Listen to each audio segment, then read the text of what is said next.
Pažeidimų prevencija. Siekdami sėkmingai išspręsti naujo finansinio 2023-2027 metų laikotarpio iššūkius, išanalizavome naujus teisės aktų projektus, teikėme pasiūlymus jų leidėjams.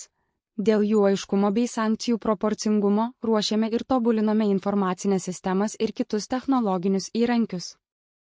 Vienas iš sprendimų padėjusių sumažinti taikomų sankcijų skaičių įsigyti Europos komisijos Kopernikus programos Sentinel palydoviniai visos Lietuvos vaizdai, 1 metro tikslumo, kurie padeda išvengti vienos didžiausių deklaravimo problemų - tai yra neteisingo laukų įbraižymo. Taip pat įsipareigojimų stebėjimas naudojantis ANSIS ir pareiškėjų informavimas apie dar neįvykdytas veiklas leidžia ūkininkams atlikti reikiamus veiksmus iki įsipareigojimo termino pabaigos. Tikimasi, kad dėl pakeistų teisės aktų ir pakoreguotų sankcijų dydžių, bei dėl agentūros technologinių sprendimų sankcijos šiais metais mažės. Pareiškėjai bei paramos gavėjai nuolat bus informuojami apie artėjančius įsipareigojimų įvykdymo terminus, planuojamus patikrų ciklus, kontrolės mechanizmus, pakeistas priemonių įgyvendinimo taisyklės ir kitas svarbias naujoves. Agentūra viešina nuotolinių patikrų žemėlapius, tad ūkininkai, identifikavę savo valdomų žemės plotus, gali laiku ištaisyti pažeidimus. Jau ne pirmus metus agentūra atlieka išankstinį paraiškų tikrinimą ir apie nustatytus neatitikimus informuoja atitinkamų savivaldybių žemės ūkio padalinius, kad pareiškėjai galėtų ištaisyti klaidas dar deklaravimo metu. Kasmet vykdoma aktyvi sankcijų ir skolų išvengimo kampanija. Leidžiamas agentūros laikraštis su rekomendacijomis, kaip išvengti sankcijų, pateikiami įvairūs dažniausių klaidų pavyzdžiai. Per nuotolinį pavasarinio deklaravimo aktualijų pristatymą pareiškėjams teikiama informacija apie dažniausiai pasitaikančias klaidas ir patarimai, kaip jų išvengti, o pristatymo medžiaga viešinama agentūros svetainėje, YouTube platformoje bei išplatinama savivaldybėms ir seniūnijoms. Savivaldybėms ir seniūnijoms deklaravimo metu nuolat siunčiami sąrašai su nustatytomis klaidomis pateiktose paraiškose, kad iki deklaravimo pabaigos būtų spėta pakoreguoti paraiškos duomenis. Agentūros svetainėje nuolat skelbiami straipsniai, siekiant padėti ūkininkams išvengti klaidų. Artėjant reikalavimo įgyvendinimo terminui pareiškėjai, kurie dar neįgyvendino reikalavimų, yra apie tai informuojami, pavyzdžiui, apie reikalavimą nušienauti pievas ir panašiai. Į ką reikėtų atkreipti dėmesį, norint išvengti sankcijų? Patarimai. Siekdama prevenciškai užkirsti kelią galimiems pažeidimams, nacionalinė mokėjimo agentūra primena ūkininkams dažniausiai jų daromas klaidas, nustatomus pažeidimus, kurių galima išvengti, jeigu yra laikomasi paramos skyrimo reikalavimų. 1. Laiku pateikti paraišką ar pakeisti paraiškos duomenis. Paskutinius 3 metus vėlavimo sankcijos dėl pavėluotai pateiktų paraiškų ar pakeistų paraiškos duomenų buvo netaikomos, todėl pareiškėjams ir paramos gavėjams svarbu nedelsti ir paraiškas bei paraiškos duomenų keitimus atlikti laiku, tai yra iki birželio 21 dienos. Pavėluotai pateikus paraišką arba laiku pateiktoje paraiškoje pavėluotai įbraižius naują lauką, tai yra didinant įbraižytą lauką, už kiekvieną pavėluotą darbo dieną visos išmokos mažinamos 1%. Tad kuo ilgiau ūkininkas vėluos pateikti paraišką ar pakeisti esminius jos duomenis, tuo didesnius jis patirs nuostolius. Pavyzdžiui, jei ūkininkas deklaruoja 20 hektarų ir paraišką vėluoja pateikti 5 darbo dienas, jis praranda 160 eurų tiesioginių išmokų. Nuostolis gali būti dar didesnis, jeigu prašoma susietosios paramos už plotą ir gyvulius ar kompensacinės išmokos už vietovės, kuriuose esama gamtinių ar kitų specifinių kliūčių ar kitų išmokų. Pavėluotai pateikę paraiškas ar pakeitę paraiškos duomenis ūkininkai priskiriami rizikingųjų kategorijai, todėl jų ūkiuose atliekamos papildomos patikros. Taip pat pareiškėjų prašoma pateikti visų deklaruotų plotų valdymo teisės ir žemės dirbimo faktą pagrindžiančius dokumentus. Taip pat pareiškėjams prisėmusiems įsipareigojimus pagal Lietuvos kaimo plėtros 2007-2013 metų programos priemonę Pirma žemės ūkio paskirties žemės apželdinimas mišku, Lietuvos kaimo plėtros 2014-2020 metų programos priemonės investicijos į miško plotų plėtrą ir miškų gyvybingumo gerinimą veiklos srities miško veisimas, Reikia nepamiršti pateikti tiesioginių išmokų paraiškų visą įsipareigojimų laikotarpį ir deklaruoti tikslų įveisto miško plotą. Siekiant išvengti sankcijų už nykstančių Lietuvos senųjų veislių gyvulių ir naminių paukščių išsaugojimo veiklą, reikia laiku informuoti agentūrą, tai yra per 30 dienų apie gyvūnų pasikeitimus, laikytis prisimtų įsipareigojimų ir kitų įgyvendinimo taisyklėse numatytų reikalavimų. Antra. Laikytis veiksmingumo ir efektyvumo metodikos reikalavimų dalyvaujant kompleksinėje ekologinėje sistemoje veiklos ariamojoje žemėje. Kompleksinę ekologinę sistemą veiklos ariamojoje žemėje sudaro šios veiklos, gamybinės veiklos, augalų kaita, tarpiniai pasėliai, sertifikuotos sėklos naudojimas, neariminės tausojamosios žemdirbystės technologijos. Negamybinės veiklos, kraštovaizdžio elementų priežiūra, trumpaamžių medingųjų augalų juostos, daugiamečių žolių juostos. Pareiškėjai, kurie nori dalyvauti kompleksinėje ekologinėje sistemoje veiklos ariamojoje žemėje, privalo laisvai pasirinkti mažiausiai vieną gamybinę veiklą. Laisvai pasirinkti mažiausiai vieną negamybinę veiklą, ekologinę sistemą, arba žaliąjį pūdymą ir prie privalomo pagal geros agrarinės ir aplinkosaugos būklės 8 standarto deklaruoto ariamosios žemės ploto papildomai skirti ne mažiau kaip 1% deklaruotos ariamosios žemės ploto iš kompleksinės ekologinės sistemos negamybinių veiklų. Arba ekologinių sistemų ariamųjų durpžemių keitimas pievomis, eroduotos žemės keitimas pievomis. Arba tęstinės Lietuvos kaimo plėtros 2014-2020 metų programos priemonės agrarinė aplinkosauga ir klimatas veiklų melioracijos griovių šlaitų priežiūra, medingųjų augalų. Arba daugiamečių žolių juostos ar laukai ariamoje žemėje. Arba žaliojo pūdymo. Reikalavimas pasirinkti mažiausiai vieną negamybinę veiklą ir jai papildomai skirti ne mažiau kaip 1% deklaruotos ariamosios žemės ploto netaikomas, kai įvykdoma bent viena iš šių sąlygų. Pagal geros agrarinės ir aplinkosaugos būklės 8 standartą ne mažiau kaip 4% deklaruotos ariamosios žemės ploto skiriama kraštovaizdžio elementams, kurie yra išvardyti geros agrarinės ir aplinkosaugos būklės reikalavimų aprašo priede, išskyrus kraštovaizdžio elementą ežios, ribinės juostos. Palaukės tuomet dalyvauti kompleksinės ekologinės sistemos negamybinėje veikloje kraštovaizdžio elementų priežiūra neprivaloma arba dalyvauti tęstinės Lietuvos kaimo plėtros 2014-2020 metų programos priemonės agrarinė aplinkosauga ir klimatas veikloje melioracijos griovių šlaitų priežiūra. Pagal geros agrarinės ir aplinkosaugos būklės 8 standartą ne mažiau kaip 3% deklaruotos ariamosios žemės ploto skiriama kraštovaizdžio elementams, kurie yra išvardyti geros agrarinės ir aplinkosaugos būklės reikalavimų aprašo priede, išskyrus kraštovaizdžio elementą ežios, ribinės juostos palaukės, tuomet dalyvauti kompleksinės ekologinės sistemos negamybinėje veikloje kraštovaizdžio elementų priežiūra. Neprivaloma arba dalyvauti tęstinės Lietuvos kaimo plėtros 2014-2020 metų programos priemonės agrarinė aplinkosauga ir klimatas.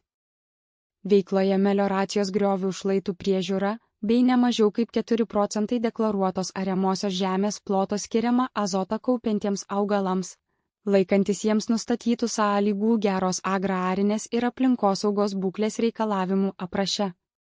Iš pagal geros agrarinės ir aplinkosaugos būklės ne mažiau kaip 4% negamybiniams elementams ar plotams deklaruotos ariamosios žemės ploto ne mažiau kaip 1% deklaruotos ariamosios žemės ploto skiriama dalyvauti kompleksinės ekologinės sistemos negamybinėje veikloje, tai yra kraštovaizdžio elementų priežiūra, trumpaamžių medingųjų augalų juostos ar daugiamečių žolių juostos ir ekologinėse sistemose, tai yra ariamųjų durpžemių keitimas pievomis ar eroduotos žemės keitimas pievomis, bei tęstinės Lietuvos kaimo plėtros 2014-2020 metų programos priemonės agrarinė aplinkosauga ir klimatas veiklose, tai yra melioracijos griovių šlaitų priežiūra ar medingųjų augalų arba daugiamečių žolių juostos ar laukai ariamoje žemėje. Įkuriama ne mažiau kaip 3% daugiamečių pievų nuo paramai Tinkamo ploto prie privalomos skirti deklaruotos ariamosios žemės ploto pagal geros agrarinės ir aplinkosaugos būklės 8 standartą. Pagal geros agrarinės ir aplinkosaugos būklės 8 standartą ne mažiau kaip 4 procentai deklaruotos ariamosios žemės ploto skiriama negamybiniams elementams ar plotams, kurie yra išvardyti geros agrarinės ir aplinkosaugos būklės reikalavimų apraše ir azotą kaupiantiems augalams ar tarpiniams pasėliams, laikantis jiems nustatytų sąlygų geros agrarinės ir aplinkosaugos būklės reikalavimų apraše. Tai taikoma tik 2024 metams. Pareiškėjai pasirinkę dalyvauti tik vienoje ar keliose kompleksinės ekologinės sistemos negamybinėse veiklose kraštovaizdžio elementų priežiūra, trumpaamžių medingųjų augalų juostos, daugiamečių žolių juostos, neprivalo dalyvauti gamybinėse veiklose. Veiksmingumo ir efektyvumo metodika netaikoma pareiškėjams, kurie atitinka bent vieną iš sąlygų. Deklaruoja mažiau kaip 10 hektarų ariamosios žemės. Arba daugiau kaip 75 procentai deklaruotos ariamosios žemės yra pievos. Iki 5 metų žaliasis pūdymas arba pupiniai augalai arba naudojama keliais minėtais tikslais. Arba daugiau kaip 75 procentai paramai tinkamo ploto yra daugiametės pievos arba pievos iki 5 metų arba naudojama keliais minėtais tikslais. Arba daugiau kaip 40 procentų paramai tinkamo ploto yra daugiametės pievos ar pasirenka tik kompleksinės ekologinės sistemos negamybinę veiklą. Svarbu atkreipti dėmesį, jog ekologiškai ūkininkaujantiems yra taikomos tokios pačios sąlygos. 3. Tinkamai įgyvendinti paramos sąlygų reikalavimus. Paramos sąlygų reikalavimų turi laikytis visi ūkininkai. Nustačius reikalavimų pažeidimų, sankcijos taikomos visai paraiškai, tai yra mažinamos visos išmokos. Dėl šio pažeidimo ūkininkas gali netekti reikšmingos išmokų sumos. 2024 metais dažniausiai pasitaikantis paramos sąlygų reikalavimų pažeidimai buvo šie. 6. Geros agrarinės ir aplinkosaugos būklės standarto minimali dirvožemio danga siekiant išvengti, kad dirvožemis bus tuščias pažeidžiamiausiais laikotarpiais pažeidimas, kaip pareiškėjas, kiekvienais metais nuo lapkričio 15 dienos iki kovo 15 dienos neaugina žemės ūkio augalų arba nepalieka neapartų ražienų arba kitų augalų liekanų. Ūkinių gyvūnų laikytojai nesilaiko ūkinių gyvūnų gerovės reikalavimų.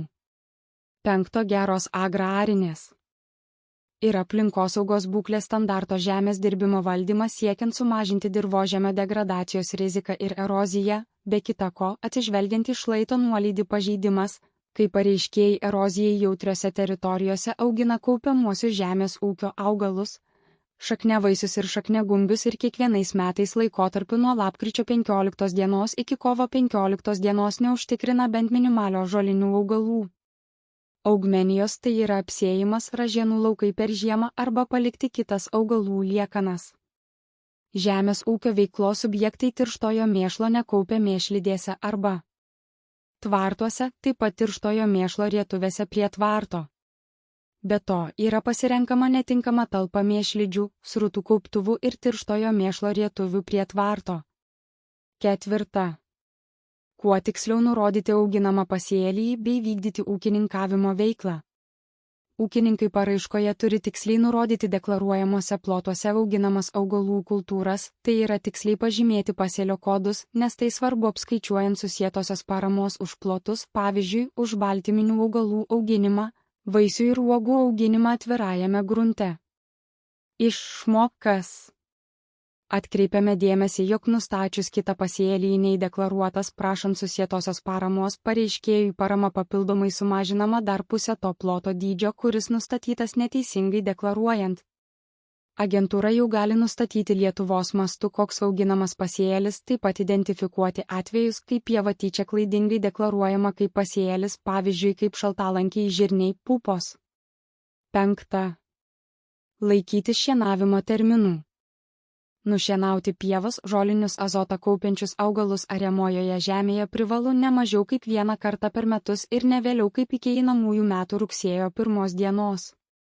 Jei ūkininkas gauna ne tik tiesioginės išmokas, bet ir paramą pagal Lietuvos kaimo plėtros 2014-2020 metų programos priemonės Lietuvos žemės ūkio ir kaimo plėtros 2023-2027 metų strateginio plano intervencinės priemonės, kurių įgyvendinimo taisyklėse nurodyti kiti šienavimo terminai, jis turi vadovautis pastaraisiais terminais. 6. Laiku pateikti deklaruotų plotų valdymo teisę pagrindžiančius dokumentus. Ūkininkas turi deklaruoti tik žemės valdymo teisę, tai yra nuosavybės, nuomos ar panaudos pagrindais jam priklausančius plotus. Svarbu atkreipti dėmesį, kad nuomos ir panaudos sutartys įregistruotos registruose ne tik padeda išvengti ginčių ar juos išspręsti, tačiau ir mažina administracinę naštą ūkininkams. Ūkininkams, kurių deklaruojamų laukų valdymo teisė yra registruota nekilnojamo turto registre ar deklaruojami sklypai yra registruoti ūkininko valdoje žemės ūkio ir kaimo verslo valdų registre, teikti valdymo teisę patvirtinančių dokumentų nereikia. Agentūra vadovaujasi minėtų registrų duomenimis. Dokumentai turi būti pateikti per 20 darbo dienų nuo agentūros prašymo pateikti nurodytus dokumentus gavimo dienos, išskyrus atvejus, kai ūkininkas padidino deklaruotą plotą, siekdamas gauti didesnę išmoką už pirmuosius 50 hektarų ar jaunojo. Ūkininko išmoka šiuo atveju dokumentai teikiami agentūrai iki spalio 1 dienos, jei iki rugpjūčio 1 dienos jų nebus žemės ūkio ir kaimo verslo valdų registre, o pavėluotai iki spalio 25 dienos. Už kiekvieną pavėluotą darbo dieną paramos suma mažinama 1 procentu, bei atveju, kai ūkininkas deklaruoja pirmą kartą, šiuo atveju dokumentai teikiami agentūrai iki rugsėjo 1 dienos, jei iki rugpjūčio 1 dienos. Jų nebus valdų registre, o pavėluotai iki rugsėjo 26 dienos. Už kiekvieną pavėluotą darbo dieną paramos suma mažinama 1 procentu. 7. Laiku pateikti ūkinių gyvūnų registre duomenis apie gyvulius. Siekiant gauti susietąją paramą už pieninę karvę, mėsinį galviją, avį ar ožką, duomenis apie gyvulio perkėlimą ir kaitą per išlaikymo laikotarpį pateikti ūkinių gyvūnų registre per 7 kalendorinės dienas nuo įvykio. Pateikti duomenis, kurie reikalingi apskaičiuoti kraujo dalis. Ūkinių gyvūnų kraujo laipsnis apskaičiuojamas atsižvelgus į visą ūkinių gyvūnų veislininkystės informacinėje sistemoje esančią kilmės informaciją ir skelbiamas procentais visų galvijų esančių ūkinių gyvūnų registre. Viso gimusio ir registruojamo prieauglio Lietuvoje kraujo laipsnis apskaičiuojamas pagal iki prieauglio gimimo užpildytų sėklinimo, kergimo duomenis, kurie suvesti į Žemės ūkio duomenų centro duomenų bazės. Jeigu prieauglio registravimo metu nebuvo užpildyti ir suvesti į ūkinių gyvūnų registrą sėklinimo ar kergimo duomenys su nurodytais tėvo duomenimis, apskaičiuojamos tik motinos kraujo dalys.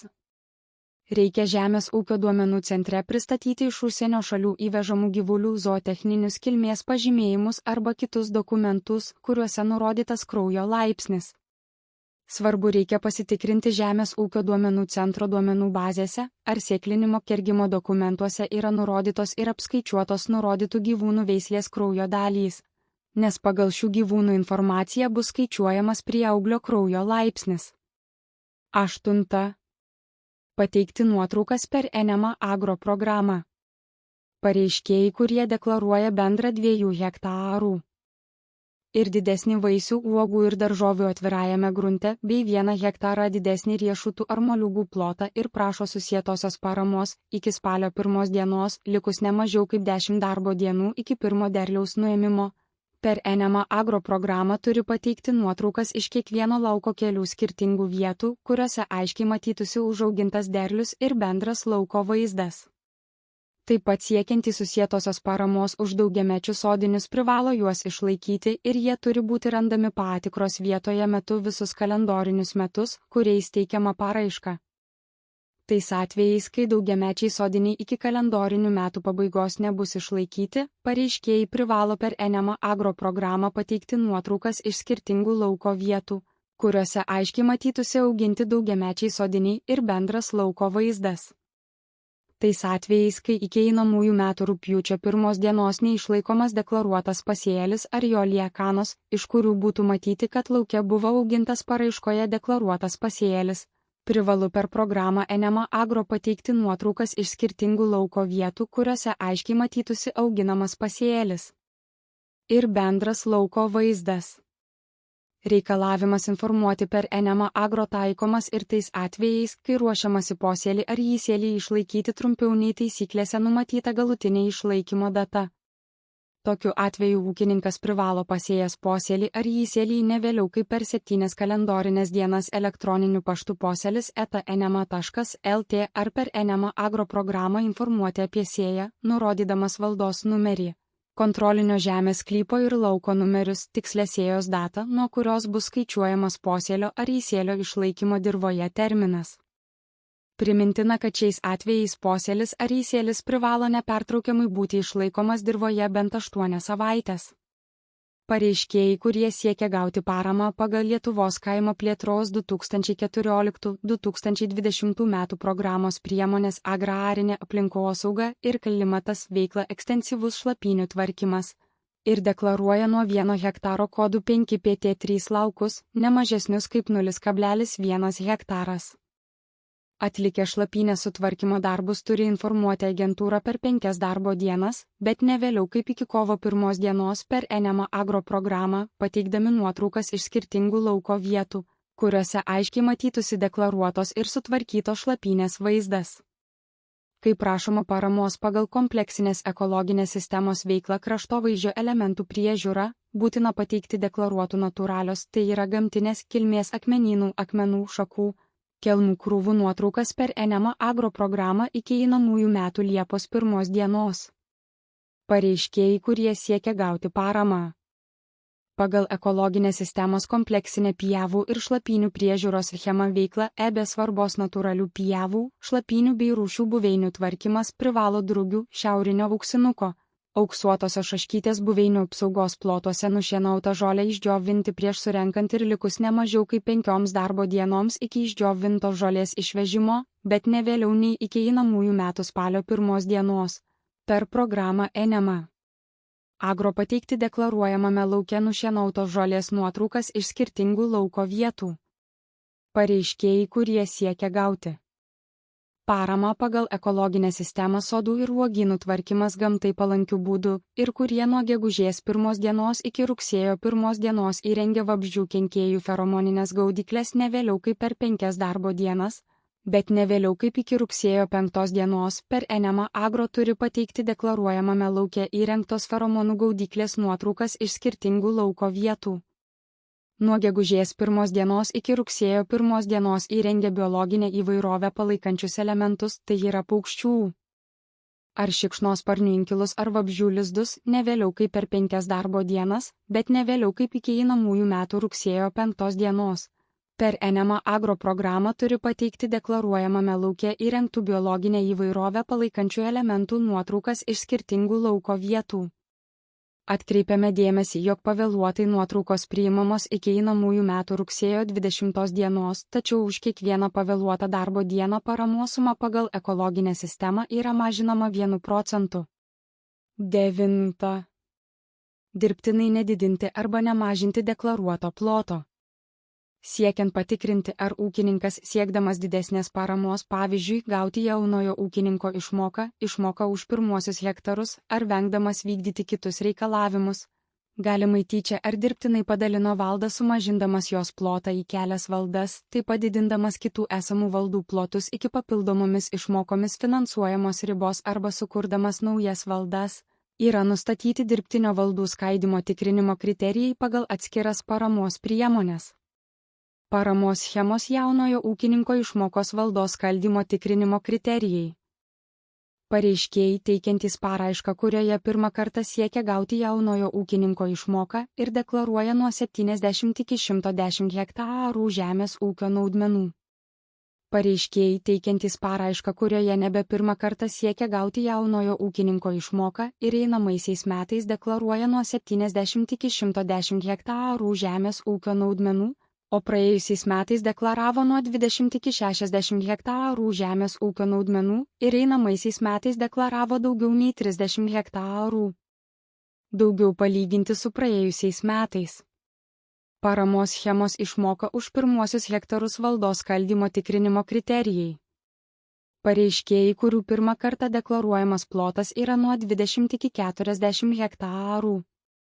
Pareiškėjai, kurie einamaisiais metais deklaravo nuo 20 iki 40 hektarų žemės ūkio naudmenų, o praėjusiais deklaravimo metais deklaravo nuo 5 iki 20 hektarų žemės ūkio naudmenų, ir valdoje einamaisiais metais deklaravo nuo 10 iki 30 hektarų daugiau, palyginti su praėjusiais metais. Paramos schemos susietoji pajamų parama už pieninės. Karvės valdos skaldymo tikrinimo kriterijai. Palyginant einamaisiais metais deklaruotą gyvulių skaičių su praėjusiu metu deklaruotu skaičiumi. Tikrinami pareiškėjai, kurie atitinka šias sąlygas. Einamaisiais metais valdoje nustatytas pieninių karvių skaičiaus padidėjimas yra susijęs su pareiškėju, kurio valdoje praeitais metais buvo atitinkamos pieninės karvės, tai yra einamaisiais metais išmokos dydžio pakopa yra aukštesnė, palyginti su ankstesniais metais. Visus kriterijus galima rasti NMA svetainėje pasirinkę parama kaimui, tuomet parama informacija apie programas, tiesioginės išmokos ir kaip išvengti pažeidimų. Pareiškėjai, kurie atitinka dirbtinio valdų. Skaidymo tikrinimo kriterijus turi agentūrai pateikti visų deklaruotų plotų valdymo teisės ir žemės dirbimo faktą pagrindžiančius dokumentus. Nepateikus bent dalies dokumentų taikomos sankcijos. Pareiškėjai, kuriems galimai nustatytas galimos valdos skaldymas dėl pieninių karvių padidėjimo, turi pateikti pieninių karvių įsigijimą patvirtinančius dokumentus. 10. Tiksliai įbraižyti laukų ribas bei nurodyti visus netinkamus paramai plotus. Ūkininkai paraiškų priėmimo informacinėje sistemoje turi tiksliai įbraižyti savo laukų ribas pagal pateikiamoje aerofotografinėje žemės dangos nuotraukoje matomas žemėnaudų ribas. Jei žemėnaudų ribos yra pasikeitusios nuo pateikiamų aerofotografinėje žemės dangos nuotraukoje, ūkininkas turi nurodyti aktualias faktinės laukų ribas. Taip pat ūkininkai turi įvertinti, ar jų deklaruojamuose laukuose nėra netinkamų paramai plotų, net jeigu jie nėra matomi pateiktoje aerofotografinėje žemės dangos nuotraukoje. Pavyzdžiui, jeigu deklaruojamuose plotuose yra pastatyti nauji pastatai iškasti tvenkinį, atsirado nuolatinis kelias ar saulės jėgainės, auga krūmai ar miškai, ar yra kitų objektų, tai pastarieji plotai turi būti bent apytiksliai skirti iš tinkamų paramai plotų. Ūkininkams gali pagelbėti paraiškų priėmimo informacinėje sistemoje pateikiami agentūros praėjusių metų patikrų vietoje duomenys. Išsamesnę informaciją ir pavyzdžius, kaip tiksliai įbraižyti laukų ribas, galite rasti NMA svetainės skiltyje parama kaimui pasirinkę parama, informaciją apie programas, tiesioginės išmokos, kaip išvengti pažeidimų ir kaip tiksliai įbraižyti laukų ribas. Netiksliai įbraižydama savo laukų ribas ir neįskirdamas netinkamų paramai plotų, ūkininkas rizikuoja, kad agentūrai atlikus deklaruotų laukų matavimus arba atnaujinus aerofotografinę žemės dangos nuotrauką, gali būti nustatytas pažeidimas, dėl kurio gali būti taikomos sankcijos ir gali prireikti grąžinti jau gautą paramą. Parama gali būti susigrąžinta skaičiuojant nuo metų, kuriais buvo padarytas pažeidimas, tai yra už tiek metų, kiek plotas buvo netinkamas paramai, tačiau nedaugiau kaip už 4 metus. 11. Ekologiškai ūkininkaujant laikytis reikalavimų. Pagal 2023-2027 metų intervencinę priemonę ekologinis ūkininkavimas. Ekologinio ūkininkavimo tęstiniai įsipareigojimai deklaruotuose plotuose taikyti ekologinės gamybos praktiką ir metodus bei laikytis ekologiniai gamybai keliamų reikalavimų visą prisiimtų įsipareigojimų laikotarpį.